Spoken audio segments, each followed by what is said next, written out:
Hi, my name is Paul. I'm from Paul Francis Photography. I've been a wedding photographer for almost 10 years, and I just want to share some of my workflow, and particularly image backup. I've tried different methods over the years and tried different things that try to improve on my previous method.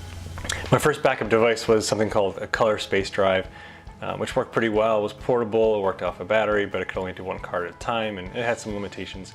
But for the time, it worked out pretty well. One method that I kind of explored was the possibility of using the Apple Card reader to transfer photos to my phone, because my phone is 256 gigs. I figured it could handle a full wedding, which is usually around 130 gigs, and I typically had that free space on my phone.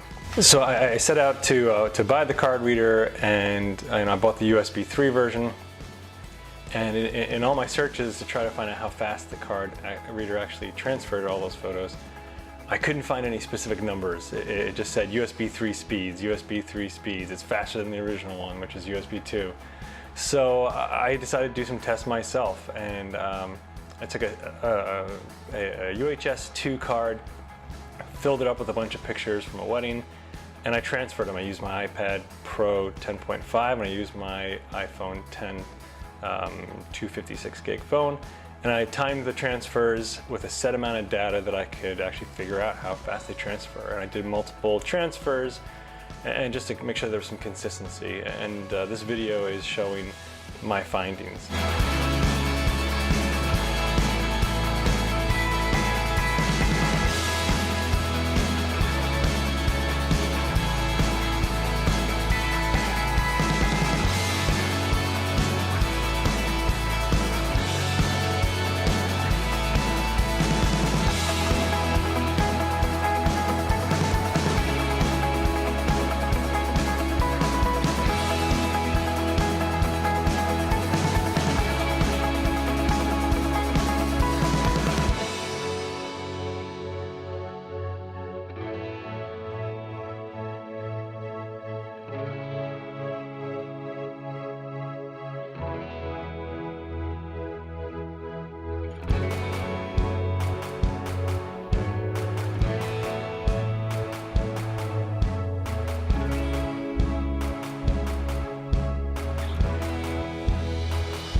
So you can see from the video is that the card reader didn't transfer at some of the peak USB 3 speeds you might see from other devices.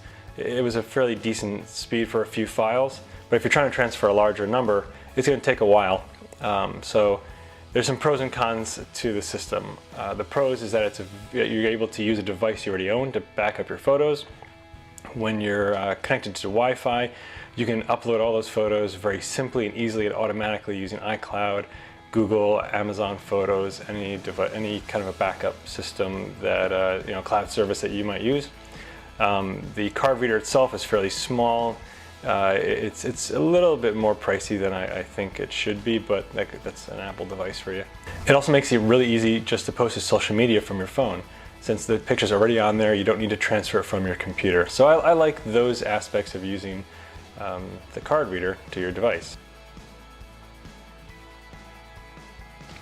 So the first con in my mind for my workflow is that I cannot transfer more than one card at once. I have to switch out cards when one is done.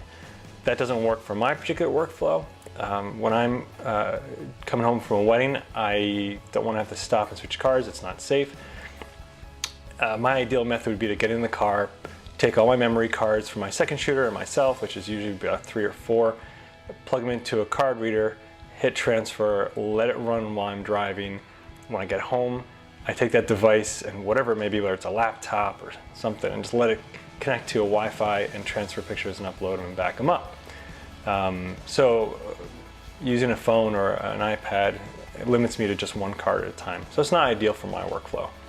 But if you're on vacation, you're working off one camera, you just want to be able to transfer a few pictures, it's a pretty convenient device to use. The other con I would say is that the transfer speeds, as I said before, are kind of slow. USB 3 should be much quicker, over 100 megabytes a second, not the speeds that I was seeing in the video. But again, if you're only doing a few pictures at a time, that's totally fine. I do use the card reader for my personal photos, so it doesn't matter when I'm only transferring 4 or 5 at a time from my family pictures.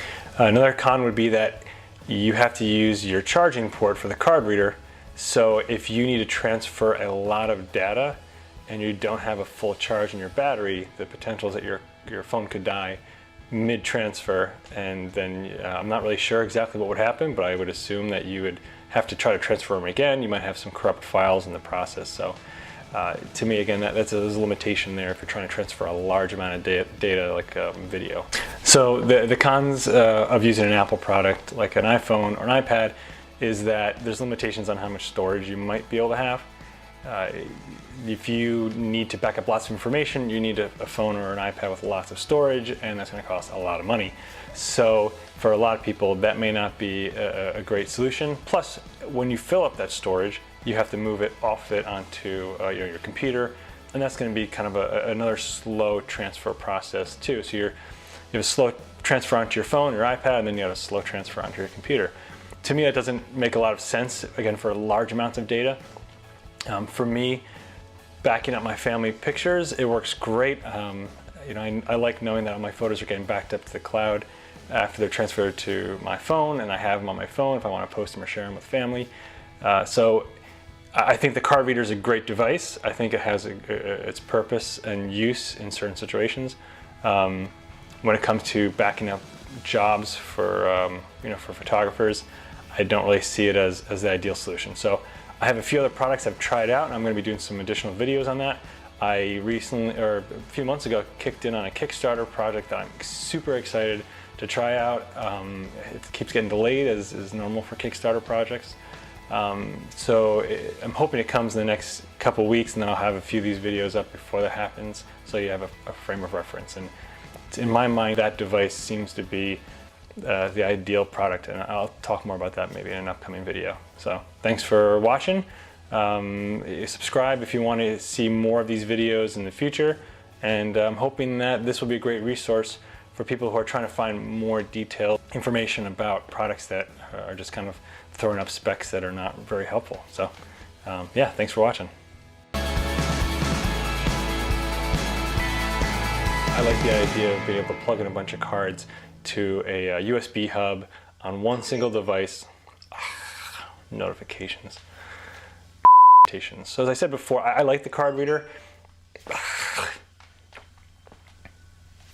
going to turn off the stupid notifications so I don't have to do this in another tape.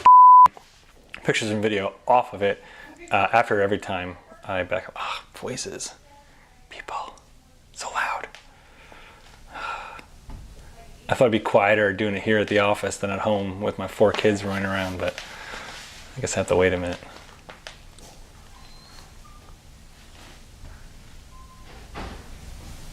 All right, here we go.